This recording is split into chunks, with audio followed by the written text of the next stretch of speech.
Merci, Monsieur le Président. Je voudrais juste dire que le mot migrant me gêne. On parle plutôt de réfugiés. Et la nuance est quand même importante. Je reviendrai donc à la délibération de Mélan. Je ne refais pas l'ensemble de l'introduction sur les cœurs de ville.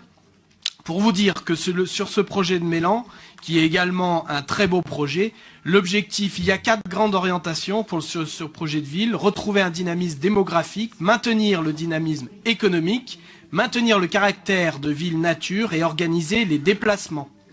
Aujourd'hui, donc dans ce cadre, Innovallée est actuellement un territoire à vocation économique. À terme, on espère, avec l'arrivée de 1000 logements, c'est un quartier qui va évoluer, qui va se développer, qui va muter. Cette évolution implique évidemment une modification de l'organisation des déplacements sur Innovallée et les nouvelles liaisons interquartiers à travailler et à sécuriser.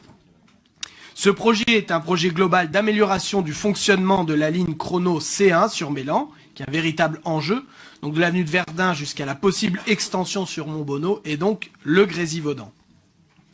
Cette opération cœur de ville, cœur de métropole, puisque là on est passé sur une ville et non pas sur un village, fait également l'objet d'études préalables par la métro, le SMTC et la ville de Mélan sur les volets économiques, déplacement, aménagement, espace public, dans un processus de concertation forte avec les habitants et les acteurs économiques. Encore une fois, il est défendu par les élus locaux de manière, j'allais dire, très large, puisque l'ensemble des sensibilités politiques de la commune de Mélan vont dans le même sens sur ce projet, ce qui, évidemment, est une plus-value pour les discussions et pour la qualité des discussions autour de ces projets.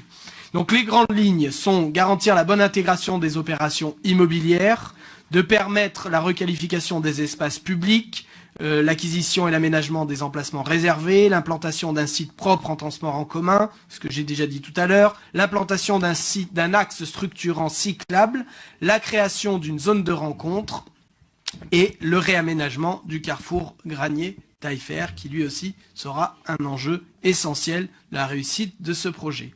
Les 2 grandes phases d'aménagement de l'avenue du Granier sont envisagées de la sorte. La première phase à court terme en 2019, qui répondra aux enjeux prioritaires de la commune, de la métropole et du SMTC, avec un transport en commun en site propre central et l'implantation d'un axe structurant cyclable et réaménagement du carrefour Granier-Taillefer. Une deuxième phase à moyen-long terme sera envisagée, qui comprendra l'aménagement d'un transport en commun en site propre sur l'intégralité de l'avenue du Granier.